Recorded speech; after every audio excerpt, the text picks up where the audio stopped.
मैं विकास आप सभी का स्वागत करता हूं मेरे YouTube चैनल क्रैक फैक्ट्स। और इस चैनल में आज हम कक्षा 12वीं की राजनीतिक विज्ञान की कक्षाओं को शुरू करेंगे। तो चलिए हम कक्षा को शुरू करते हैं और वीडियो को भी शुरू करते हैं।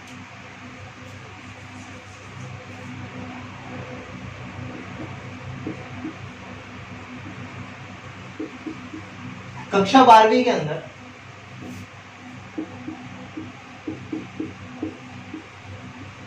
राजनीतिक विज्ञान की दो पुस्तकें हैं।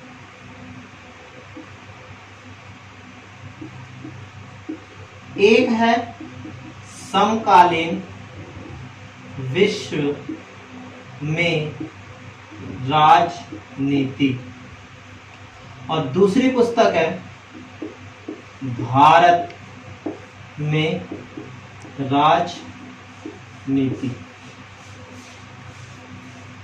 दोनों ही पुस्तकें महत्वपूर्ण हैं। बोर्ड के लिहाज से देखा जाए तो 50 मार्क्स इसमें से हैं और 50 मार्क्स इसमें से, तो ना ही कोई किसी से कम है और ना ही कोई किसी से ज्यादा है। पर हम अगर प्रथम सत्र के अनुसार देखें या कहें तो प्रथम या फर्स्ट सेमेस्टर के अनुसार देखें या फर्स्ट टर्म के अनुसार देखें तो अधिकतर जो पाठ आएंगे वो हमारे समकालीन विश्व राजनीति से होंगे। और इस पुस्तक को हम शुरू करते हैं और इसके प्रथम पाठ से इस वीडियो का आरंभ करते हैं। तो पुस्तक का नाम था समकालीन विश्व में राजनीति। यहां पर एक महत्वपूर्ण बात मैं बता दूं सभी छात्रों को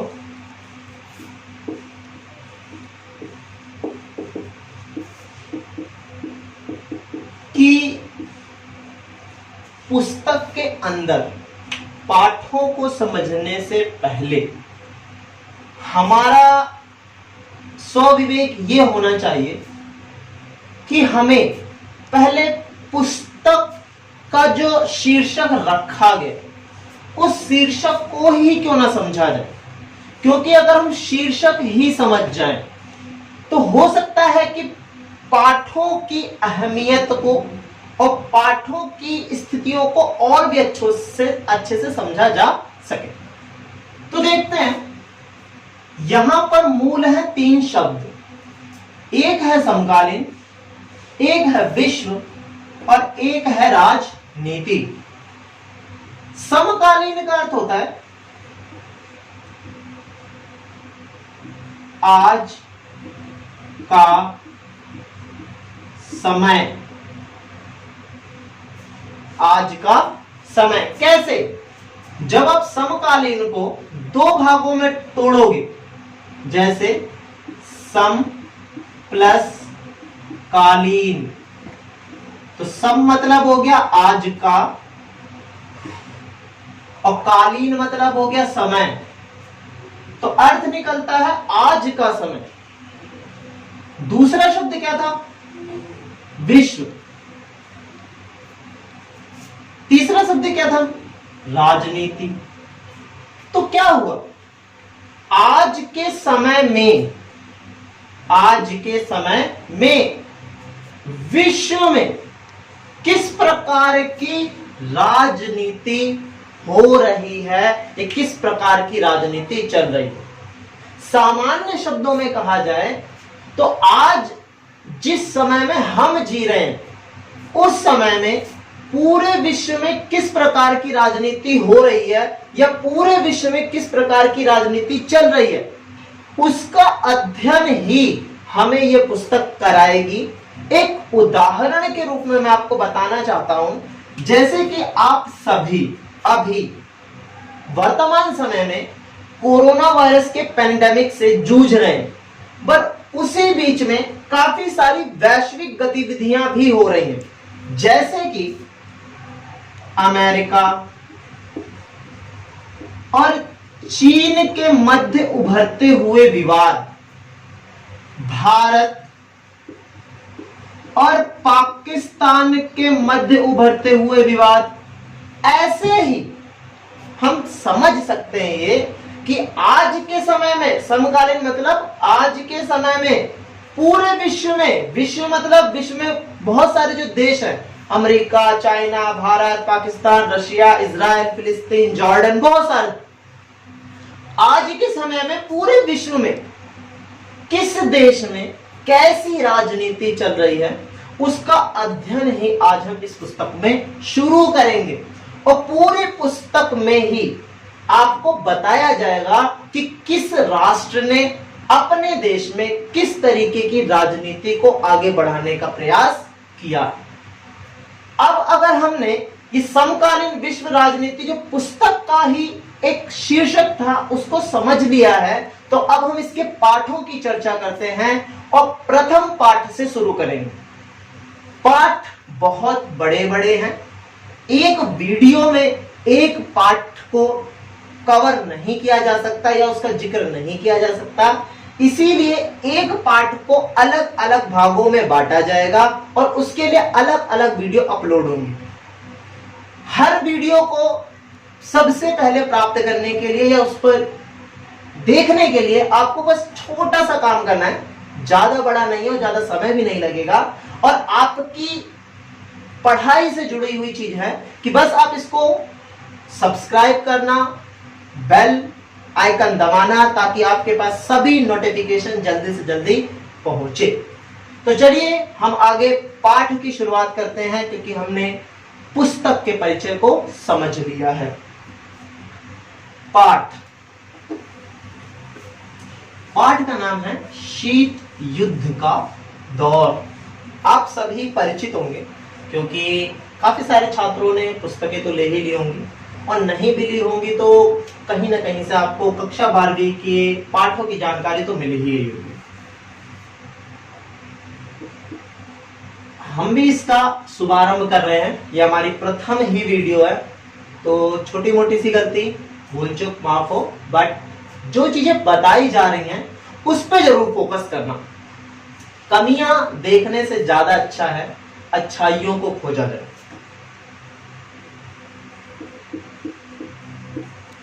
शीत युद्ध का दौर, तो हम शीत युद्ध के दौर की शुरुआत कर रहे थे। चैप्टर को समझने से पहले या पाठ को समझने से पहले वही बात पुनः हमें इसके शीर्षक को ही समझना होगा, क्योंकि शीर्षक में ही सारी कहानी छुपी होती है। और शीत युद्ध जो शीर्षक रखा गया ये सिर्फ एक पाठ के लिए नहीं है, ये हमारी पूरी पुस्तक का आधार है। ध्यान से समझना, पूरी पुस्तक का आधार है, क्योंकि पूरी पुस्तक में जितनी भी बातें या जितनी भी गतिविधियां लिखी गई हैं वो सभी शीत युद्ध के दौरान ही हुई हैं। तो अगर हम शीत युद्ध को ही समझ जाएं तो हम अधिकतर बातों को पहले ही समझ सकते हैं। तो देखते हैं कि शीत युद्ध क्या है। अगर हम शीत युद्ध को दो भागों में बांटें तो एक बनता है शीत और एक बनता है युद्ध। शीत का अर्थ क्या होता है? कोल्ड। और युद्ध का अर्थ क्या होता है? वॉर। कोल्ड का अर्थ क्या होता है? ठंडा। वॉर का अर्थ क्या होता है? युद्ध। एक बात समझो सभी, हमने विश्व जब भी कभी ये सुना कि युद्ध हो रहा है तो हमारे मन में एक ही इमेज बनती है कि युद्ध हो रहा है तो इसका अर्थ है कि सेना लड़ रही है। युद्ध हो रहा है तो इसका अर्थ यह है कि बमबारी की जा रही है। युद्ध हो रहा है तो इसका अर्थ यह है कि विनाश हो रहा है। साथ ही साथ एक शब्द है ठंडा। अब ठंडा का अर्थ यहाँ पे क्या है? ठंडा का अर्थ यहाँ पे बर्फ भी तो हो सकता है। तो क्या यहाँ पे बर्फ जो अर्थ है वो सटीक है? बिल्कुल भी नहीं। यहां पे ठंडे का अर्थ ये भी नहीं है कि किसी जगह पर हो, ये किसी ठंडी जगह पर हो, जैसे अंटार्कटिका ओशन या आर्कटिक जो ठंडे हैं, ऐसा भी नहीं। तो इस ठंडे का या ठंडा का अर्थ क्या है? यहां पे अर्थ है, उदाहरण के माध्यम से समझाता हूं। दो मित्र आपस में लड़ाई लड़ते हैं, बट आपस में कभी भी फेस टू फेस लड़ाई नहीं होती, मतलब प्रत्यक्ष तौर पे लड़ाई नहीं होती। एक दूसरे से गुस्सा कर रहे हैं, एक दूसरे के खिलाफ कोई नीति बना रहे हैं, कोई संघ बना रहे हैं, मतलब वो सारे काम कर रहे हैं जो ये अपनी लड़ाई को बढ़ा सके, बट कभी भी प्रत्यक्ष तौर पर लड़ाई नहीं करते। जब भी कभी ऐसी लड़ाइयां हो जिसमें दो राष्ट्र या उससे अधिक राष्ट्र सीधे तौर पर ना लड़े और लड़ाई में बहुत कम विनाश हो, ऐसे युद्ध की स्थिति को हम ठंडी स्थिति मानते हैं, अर्थात शीत स्थिति मानते हैं। और इसमें मूल जो लड़ाई होती है वो लड़ाई होती है विचारों की। मूल लड़ाई किसकी होती है? विचारों की। अर्थात जब भी कभी हम ये देखते हैं कि युद्ध हो रहा है, बट वो युद्ध फेस टू फेस ना होकर किसी दूसरे ही तरीके से हो रहा है, तो वहां पे मूल क्या काम करता है? मूल काम करता है विचार, कि एक मित्र अपने विचारों के माध्यम से दूसरे मित्र को हराना चाहता है या अपने दुश्मन को हराना चाहता है, बजाय किसी युद्ध के, बजाय किसी लड़ाई।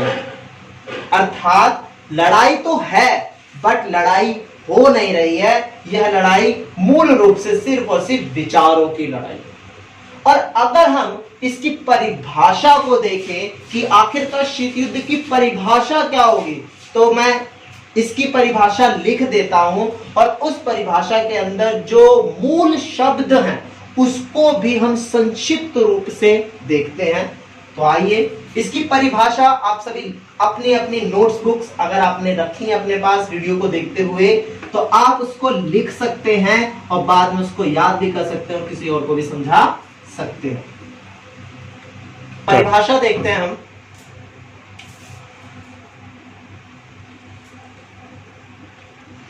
(1945) से 1991 तक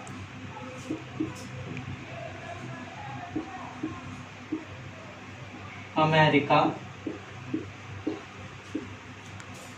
और सोवियत संघ के मध्य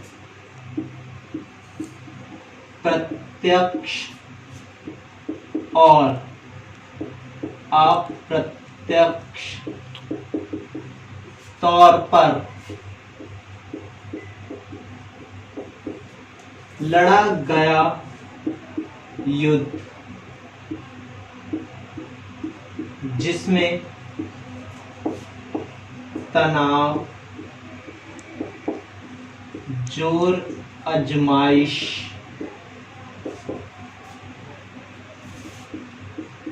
प्रतिद्वंदिता, विचार धारा, सैन्य गठबंधन के आधार पर लड़ा गया हो, वह कोई भी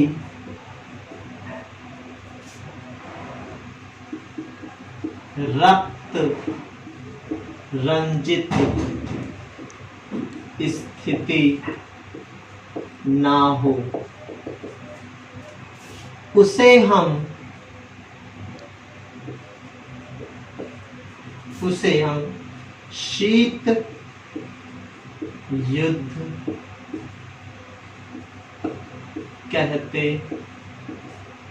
हैं। परिभाषा बहुत ही सामान्य है और आसान भी है, बस इस परिभाषा में कुछ शब्दों को समझना जरूरी है। रटना नहीं है कि परिभाषा मिल गई है कॉपी में लिख लिया और रट लिया, नहीं, समझना जरूरी है। क्या क्या चीजें समझनी है पहले तो उसको पॉइंट आउट करते हैं। सबसे पहले इसमें अमेरिका और सोवियत संघ दो राष्ट्रों का नाम है। प्रत्यक्ष का मतलब और अप्रत्यक्ष का मतलब, तनाव का मतलब, जोर आजमाइश का मतलब, प्रतिद्वंदिता का मतलब, विचारधारा का मतलब, सैन्य गठबंधन का मतलब, और लास्ट सबसे महत्वपूर्ण रक्त रंजित का मतलब क्या है। हम परिभाषा में पुनः एक बार बता रहा हूं, दो राष्ट्र हैं अमेरिका और सोवियत संघ। कुछ शब्द हैं प्रत्यक्ष, अप्रत्यक्ष, तनाव, जोर आजमाइश, प्रतिद्वंदिता, विचारधारा, सैन्य गठबंधन, और एक सबसे महत्वपूर्ण शब्द है रक्त रंजित। इसका अध्ययन करेंगे और समझने की कोशिश करेंगे कि परिभाषा में इसका अर्थ क्या है। तो एक एक करके इन सारे शब्दों को हम समझने का प्रयास करते हैं।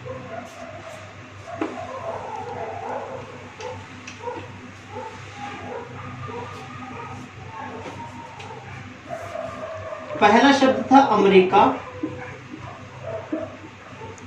व सोवियत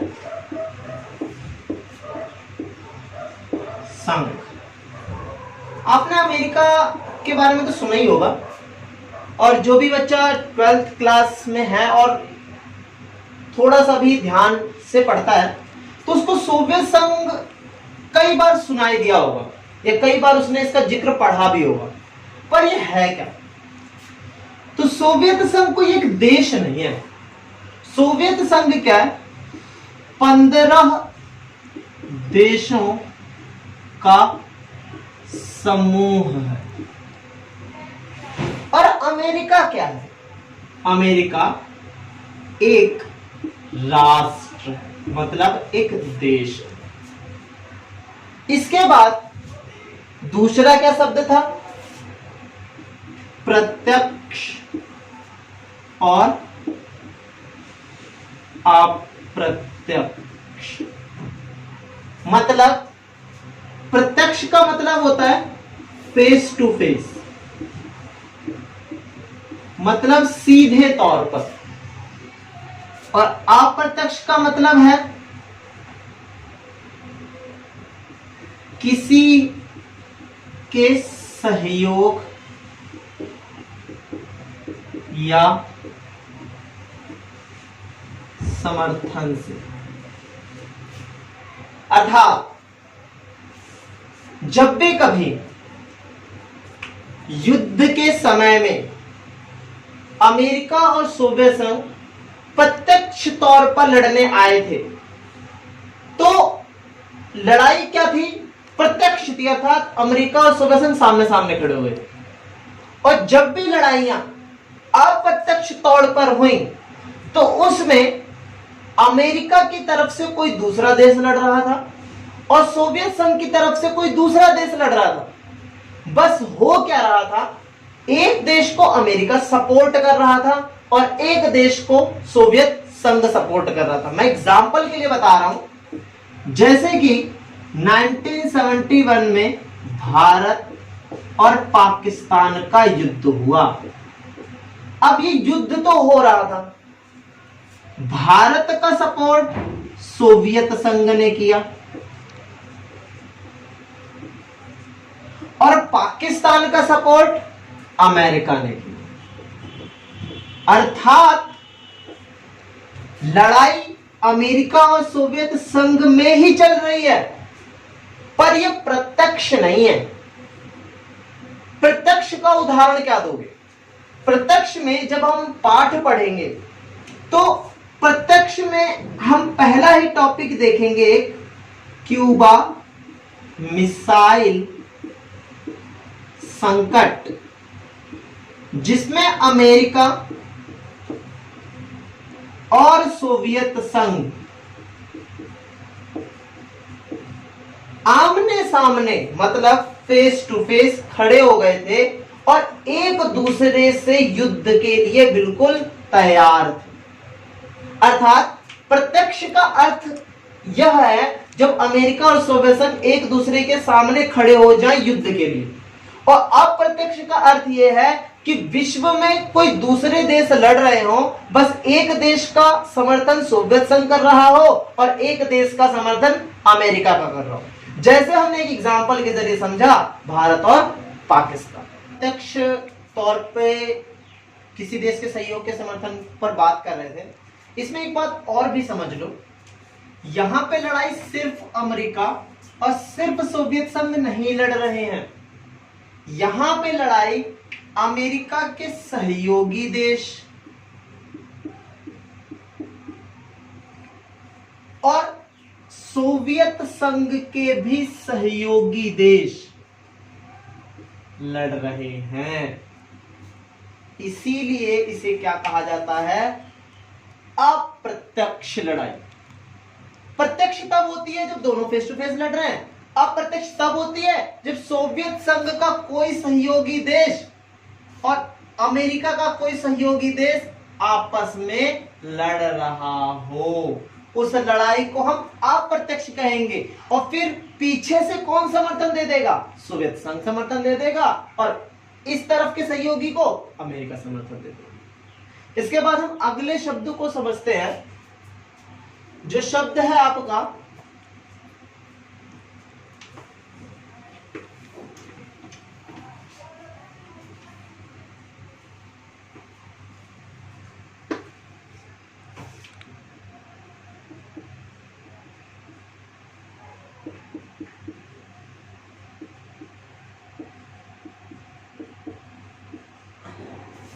एक शब्द था आपका तनाव, एक शब्द था आपका जोर आजमाइश,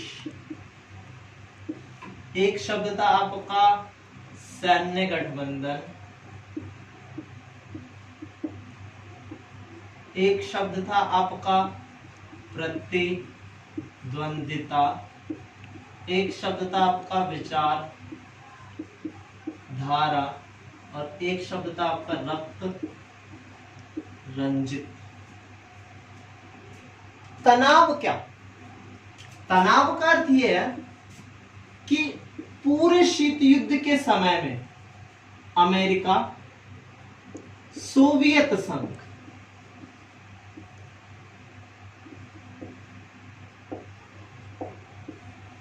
इन दोनों ही राष्ट्रों में क्या बना रहा? तनाव बना रहा। और इन्हीं दोनों राष्ट्रों की गतिविधियों ने पूरे विश्व पर तनाव बना के रखा। मतलब शीत युद्ध एक तनाव का समय था, जब पूरा विश्व सिर्फ अमेरिका और सोवियत संघ की गई गतिविधियों की वजह से तनाव में रहा। दूसरा शब्द है जोर आजमाइश। जोर आजमाइश का अर्थ क्या है? कुछ भी कर गुजरना। कहने का अर्थ कि अमेरिका और सोवियत संघ, अमेरिका और सोवियत संघ अपने आप को ताकतवर, अपने आप को मजबूत, अपने आप को शक्तिशाली दिखाने के लिए कुछ भी कर गुजरने के लिए तैयार थे, चाहे विश्व तबाह हो जाए। आगे सैन्य गठबंधन, ये तीसरा शब्द था।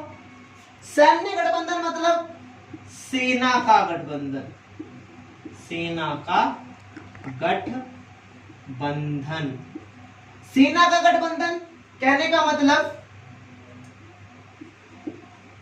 एक तरफ है अमेरिका और एक तरफ है सोवियत संघ। तो इन दोनों ही शक्तिशाली ताकतों ने अपने आप को भी सुरक्षित करने के लिए और अपने सहयोगी देशों को भी सुरक्षित करने के लिए बहुत सारे गठबंधन बनाए। गठबंधन मतलब क्या? ग्रुप बनाए। मतलब एक उदाहरण से बताता हूं, जब कभी भी लड़ाइयां होती हैं तो हमें पता है कि दोनों ही तरफ के पक्ष अपनी अपनी गैंग बनाते हैं, अपने अपने कुछ लोग जोड़ते हैं ताकि उन लोगों से सपोर्ट लेकर हम किसी दूसरे को हरा सके। वैसे ही इस शीत युद्ध में अमेरिका ने भी और सोवियत संघ ने भी काफी सारे देशों को मिलाकर अपने अपने ग्रुप बनाए, संघ बनाए, गठबंधन बनाए। और ये गठबंधन कैसे थे? सेना के गठबंधन की अगर कभी भी लड़ाई होगी तो इन दोनों देशों के द्वारा या इन दोनों ताकतों के द्वारा जो भी गठबंधन बनाएंगे वो इनकी सहायता करेंगे। जैसे अमेरिका का एक गठबंधन था जिसे कहते हैं नाटो, और सोवियत संघ का एक गठबंधन था जिसका नाम है वारसा। इनके बारे में हम आगे पढ़ेंगे, बस आप यहां पर इतना समझिए कि अमेरिका ने कुछ देशों को मिलाकर अपनी एक सेना का गठबंधन तैयार किया था ताकि वो खुद की भी सुरक्षा करे और दूसरे अपने सहयोगी राष्ट्रों की भी सुरक्षा करे। वैसे सोवियत संघ ने भी अपने कुछ देशों को मिलाकर अपनी सुरक्षा के लिए और साथ ही साथ अपने सहयोगी देशों की सुरक्षा के लिए गठबंधन तैयार किया। इसके बाद है प्रतिद्वंदिता। प्रतिद्वंदिता का अर्थ क्या होता है? कंपटीशन।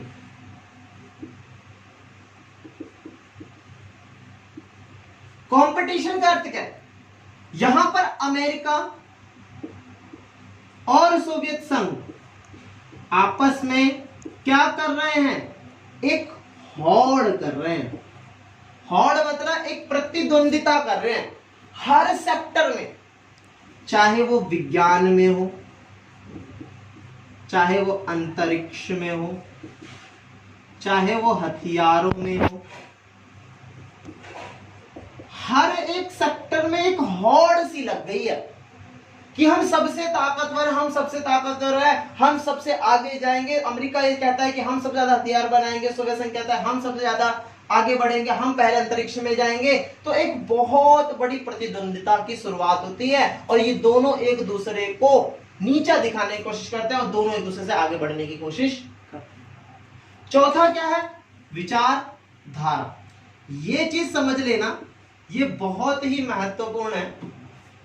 विचारधारा, अमेरिका और सोवियत संघ की अलग अलग विचारधाराएं थी। अमेरिका की विचारधारा थी पूंजीवादी और सोवियत संघ की विचारधारा थी साम्यवादी। ये लोकतंत्र को अपनाता था और ये काफी रूपों में देखा जाए तो तानाशाही को। विचारधारा दोनों की अलग अलग है, एक है पूंजीवादी तो एक है साम्यवादी। एक लोकतंत्र को मानता है तो दूसरा तानाशाही को मानता है।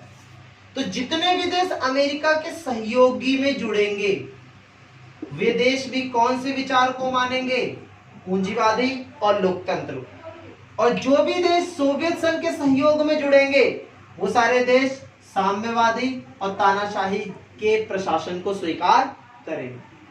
अब अमेरिका ये चाहता था कि विश्व में हमारी विचारधारा फैले और सोवियत संघ ये चाहता था कि विश्व में हमारी विचारधारा फैले। तो दोनों ही जब ये चाहते थे कि हमारी हमारी विचारधारा फैले तो इसी विचारधारा के फैलाव के वजह से एक लड़ाई की, एक युद्ध की शुरुआत हुई जिसको हम शीत युद्ध का भी नाम देते हैं या फिर विचारों का युद्ध भी कहा जाता है। लास्ट शब्द है रक्त रंजित। रक्त मतलब क्या होता है? खून।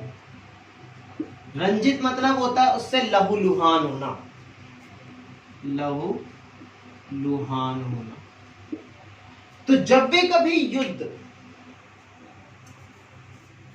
खूनी स्तर पर चला जाए उसे हम कहते हैं रक्त रंजित। बट जो शीत युद्ध है वो बहुत बड़े खूनी या फिर लहूलुहान वाले युद्ध तक नहीं पहुंचा।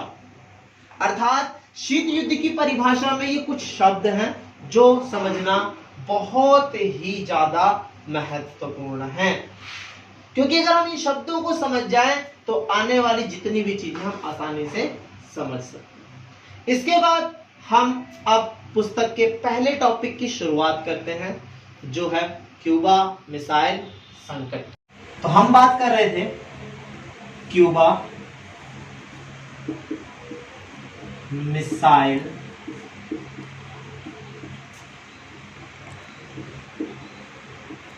संकट। पहली बात मैं आपको यह बता दूं, जितनी बातें किताब में लिखी हैं वो चीजें सिर्फ आपको समझने में एक आसानी दे सकती है, पर बहुत सारी बातें ऐसी भी हैं जो नहीं भी लिखी गई। तो हम प्रयास करेंगे जानकारी अगर ली जाए तो वो पूर्ण ली जाए, अर्थात सही तरीके से समझा जाए कि आखिरकार क्यूबा मिसाइल संकट क्या था। इसमें 3 देशों का जिक्र आएगा, क्यूबा,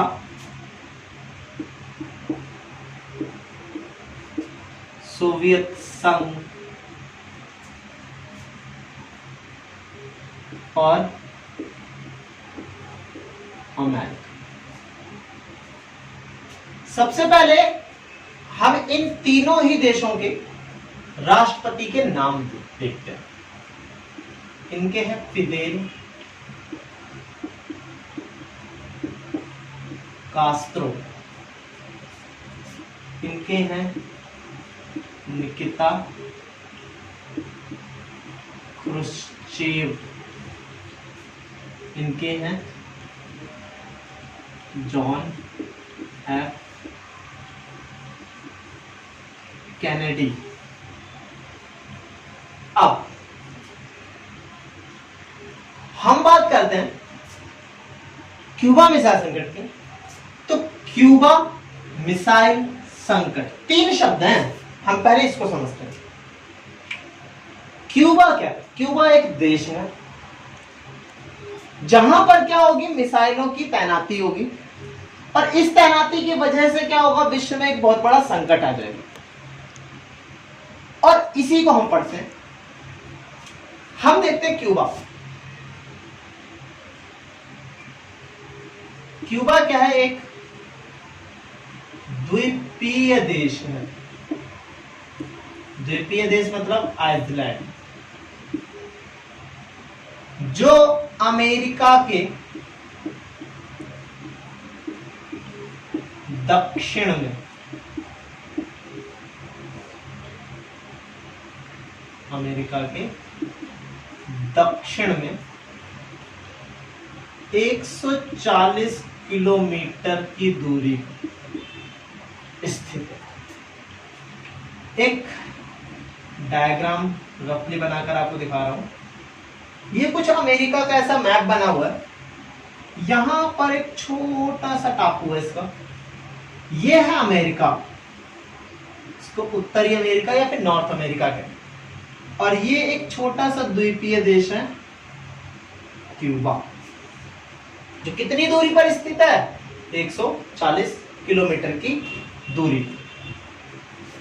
अब ये तो हो गई क्यूबा की भौगोलिक स्थिति। अब इसका कुछ राजनीतिक पहलू समझते हैं और थोड़ा सा इतिहास देखते हैं। अगर हम इसके इतिहास का जिक्र करें तो 1898 तक क्यूबा को स्पेन ने गुलाम बनाया। स्पेन ने गुलाम बनाया।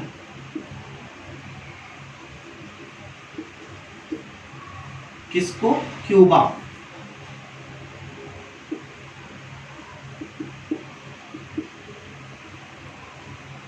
क्यूबा को स्पेन ने गुलाम बनाया। कब तक? 98। 98 के बाद स्पेन ने क्यूबा को अमेरिका को दे दिया, क्यूबा को अमेरिका को दे दिया, अमेरिका को दे दिया। ठीक है, अब एक बात याद करो, अमेरिका की विचारधारा क्या थी? पूंजीवादी, और शासन कौन सा था? लोकतंत्र। पर तो एक सामान्य सी बात है, अगर अमेरिका का कोई भी देश सहयोगी बनना चाहता है या बनेगा, तो वो देश किस विचारधारा को मानेगा? पूंजीवाद को मानेगा, और साथ ही साथ शासन का तरीका कैसा होना चाहिए? लोकतंत्र होगा। तो जब स्पेन ने क्यूबा को अमेरिका को दे दिया, तो अमेरिका ने क्यूबा में क्या ला दिया? पूंजीवाद ला दिया, और साथ ही साथ लोकतंत्र ला दिया। इस तरीके से क्यूबा का शासन आगे चलता है। कुछ समय बीतने के बाद 1902 में अमेरिका ने क्या कर दिया? क्यूबा को, अमेरिका ने क्यूबा को आजाद कर दिया।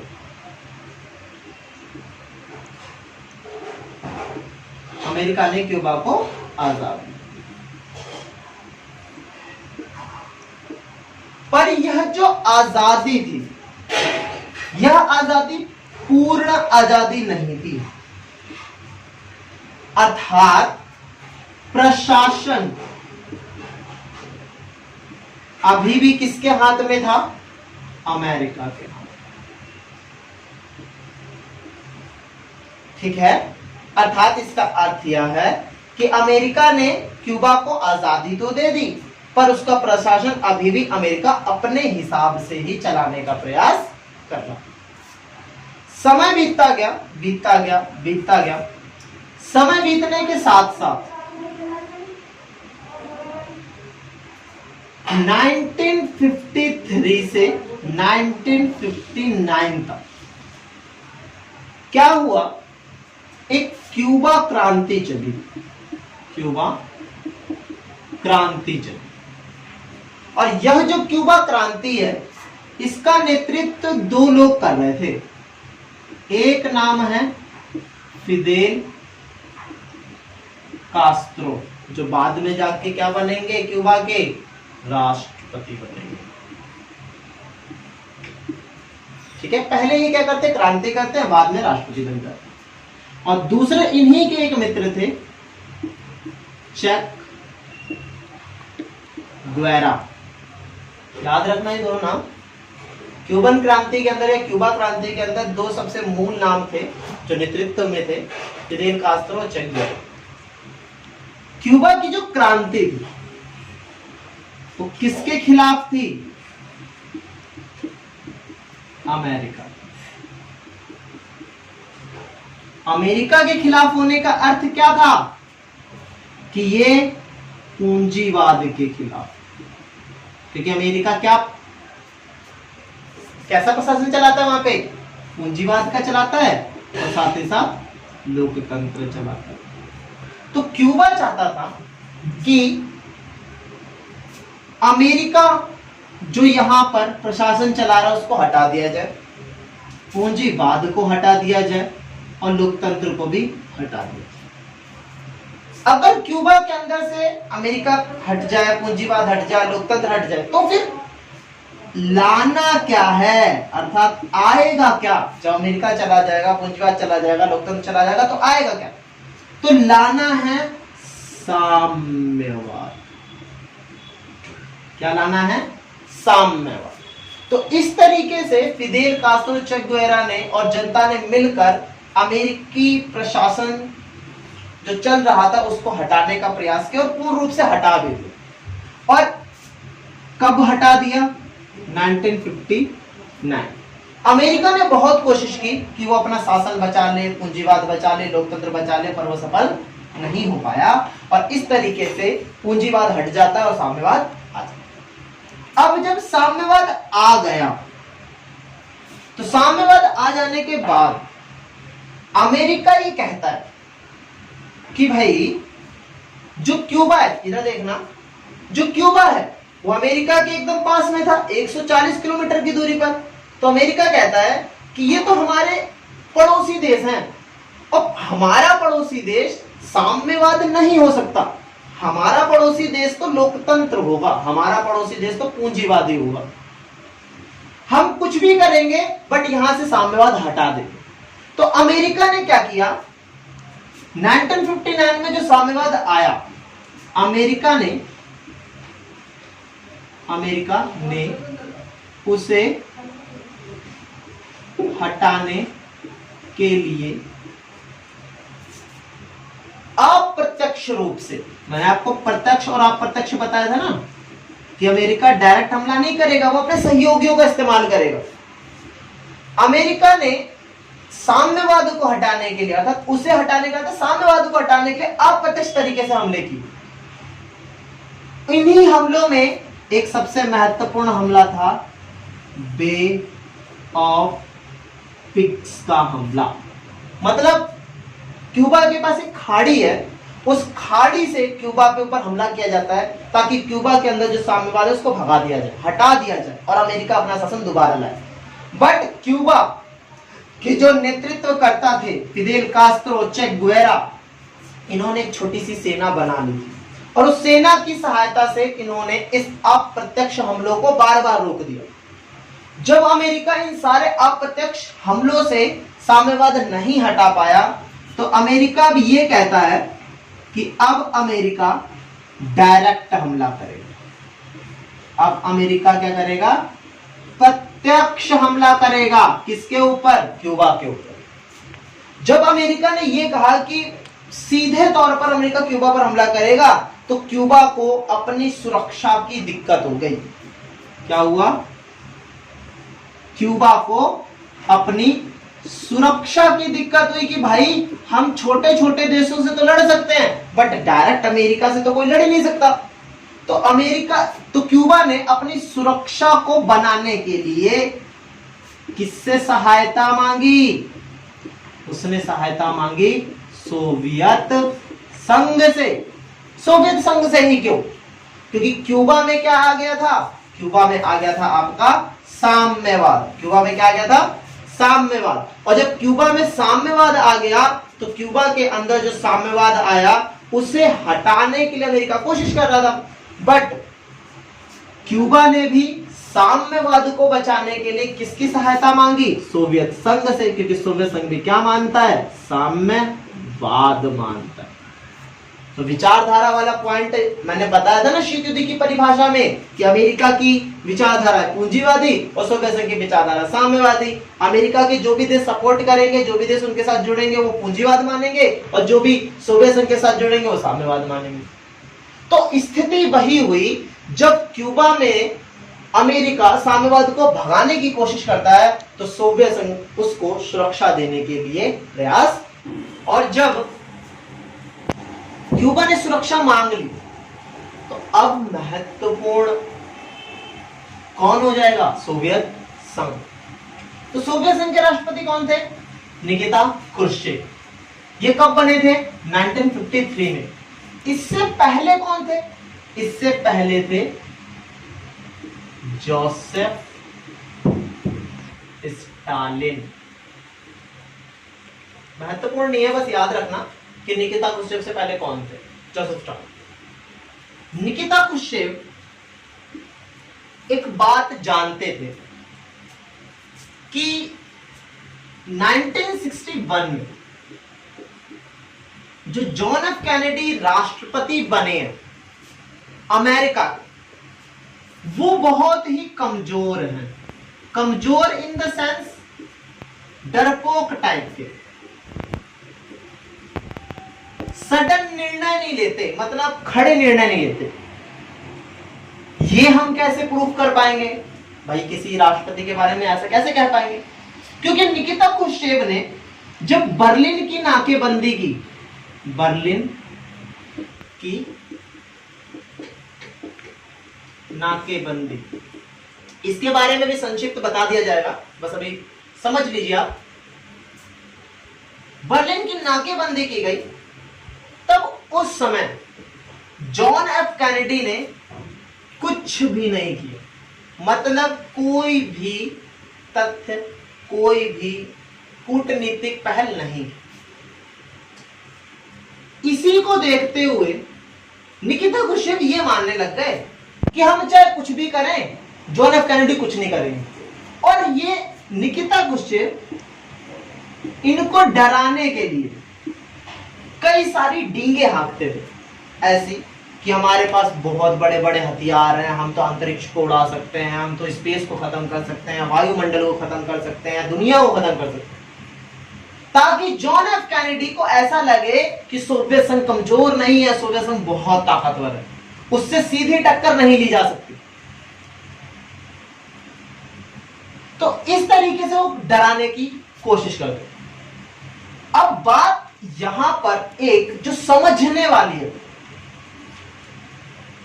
कि आखिर क्यों, ध्यान से समझना सभी, आखिर क्यों सोवियत संघ ने क्यूबा के अंदर अपनी मिसाइलें तैनात, तो एक कारण दिया गया सोवियत संघ की तरफ से। सोवियत संघ ने कहा कि अमेरिका ने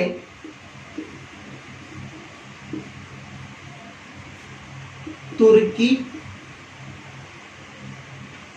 और इटली, ये दोनों ही यूरोप के देश हैं, ठीक है, और यूरोप भी दो भागों में बटा हुआ था, एक है पश्चिमी यूरोप और एक है पूर्वी यूरोप। पूर्वी यूरोप के जो देश हैं वो सोवियत संघ के साथ हैं,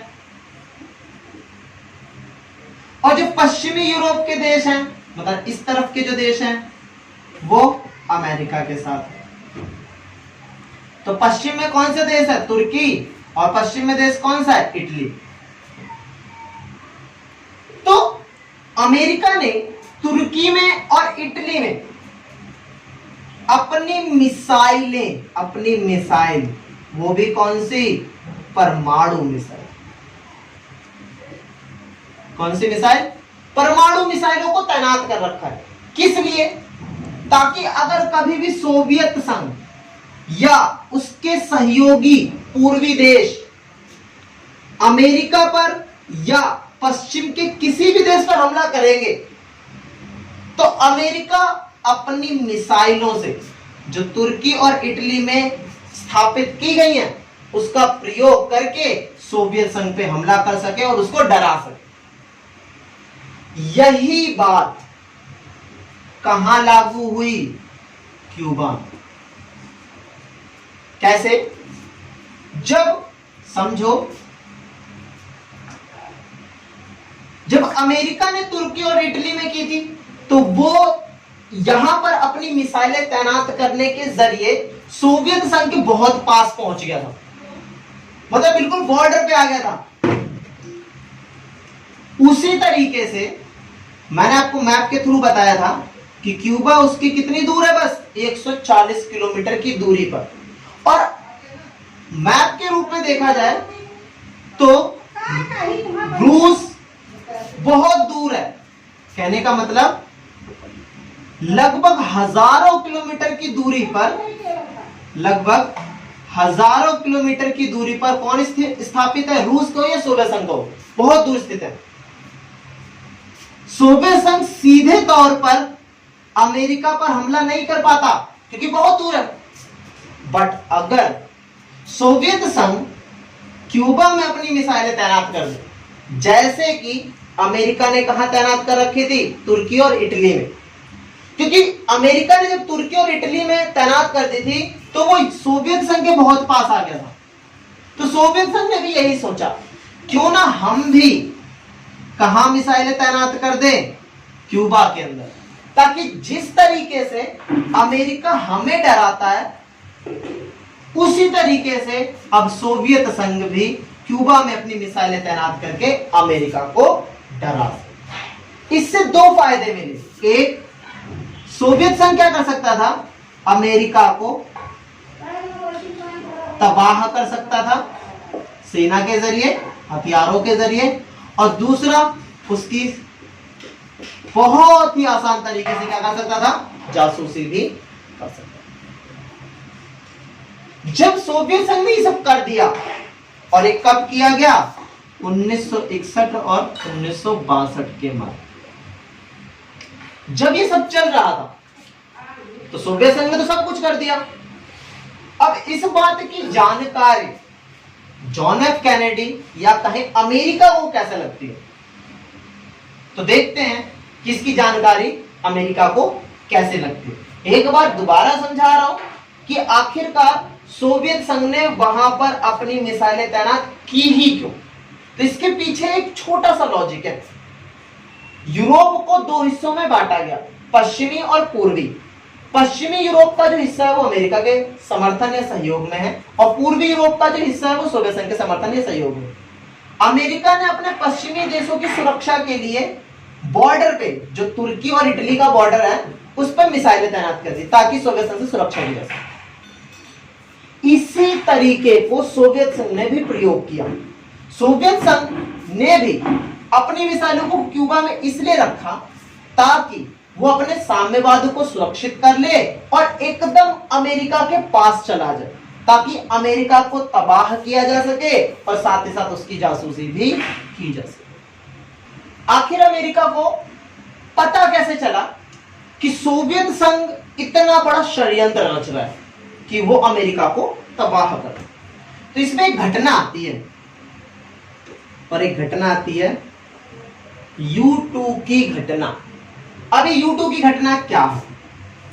आपने एक बात समझी थी कि 1959 में क्यूबा में क्या गया था, साम्यवाद आ गया था, और अमेरिका को अच्छा नहीं लग रहा था, वो हमले कर रहा था बार बार। तो अमेरिका ये चाहता था कि जो क्यूबा में जो साम्यवाद आया है उसकी क्या की जा सके, निगरानी की जाए, अर्थात जासूसी की जाए, पता किया जाए कि साम्यवाद कैसा चल रहा है, वहां पे कैसे हम हटा सकते हैं। तो अमेरिका ने क्या किया, अपने हवाई जहाज मतलब फाइटर जेट, जासूसी विमान,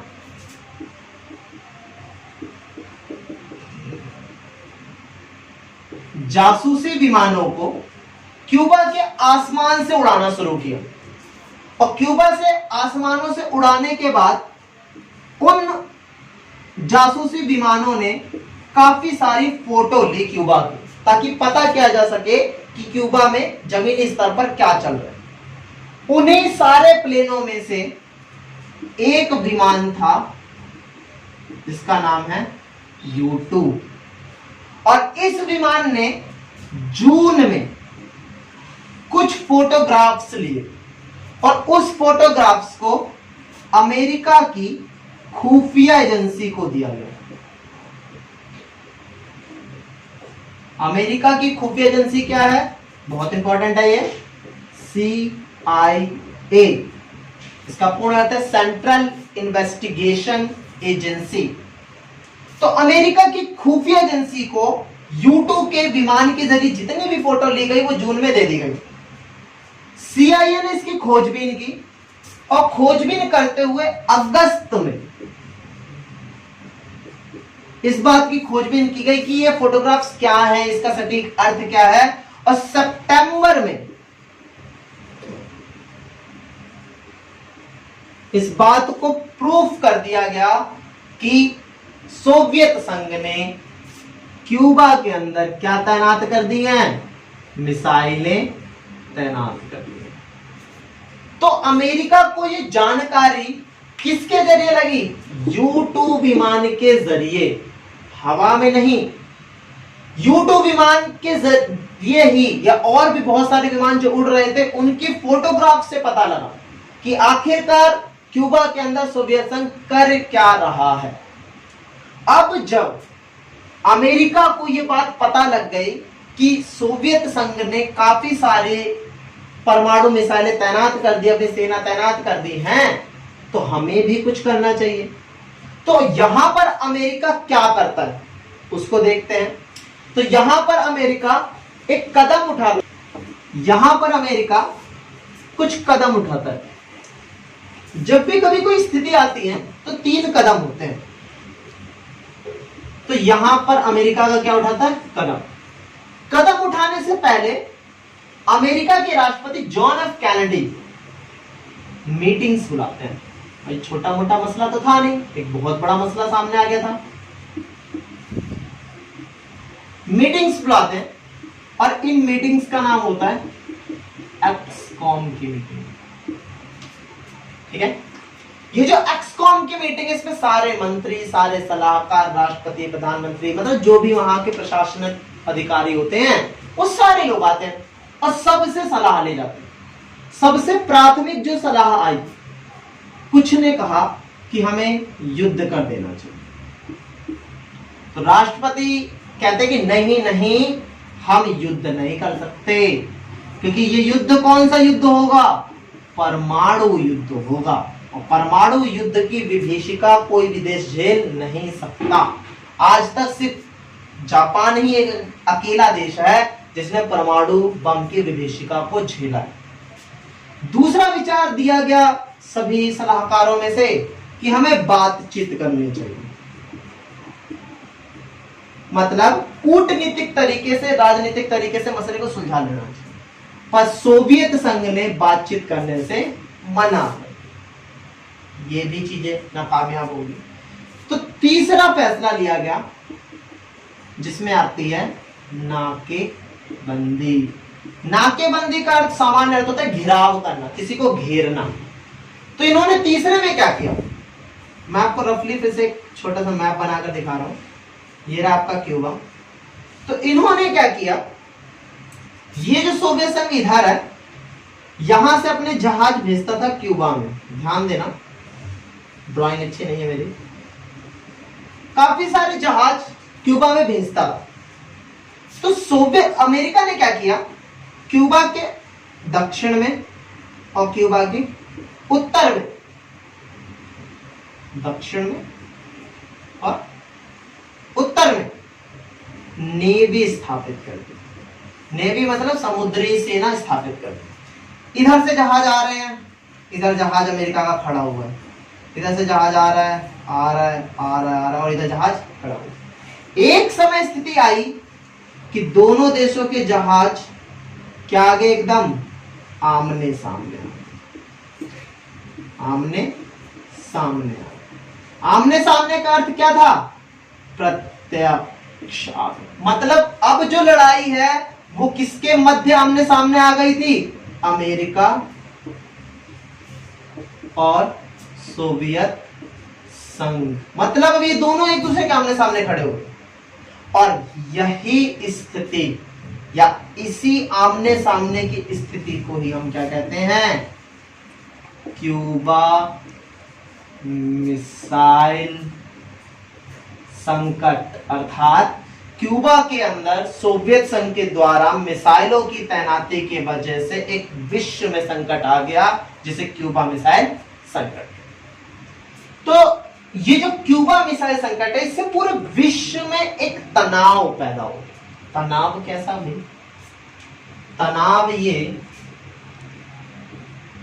कि जब अमेरिका और सोवियत संघ आमने सामने आ गए तो ये लड़ाई कौन सी थी? परमाणु लड़ाई थी। ये लड़ाई प्रथम विश्व युद्ध की जैसी नहीं थी या द्वितीय विश्व युद्ध की जैसी नहीं थी, तब तक किसी के पास परमाणु ही नहीं था। पर अब जो लड़ाई होती है वो परमाणु युद्ध होता है। और परमाणु अगर युद्ध होता तो पूरा विश्व ही क्या हो जाता? तबाह हो जाता। पूरा विश्व क्या हो जाता? तबाह हो जाता। और अगर पूरा विश्व तबाह हो जाता तो कुछ बचता ही नहीं। इसीलिए विश्व के सारे देश चिंतित होने। जब ये क्यूबा मिसाइल संकट हुआ और जब परमाणु के युद्ध की अवस्था आ गई तो पूरा विश्व चिंतित होने लग गया कि क्या होगा, तनाव में आने लग गया। कि क्या दुनिया खत्म तो नहीं हो जाएगी, इनको कैसे रोका जाए, कोई भी तरीका काम में नहीं आ रहा। पर अंततः सोवियत संघ ने समझदारी दिखाई।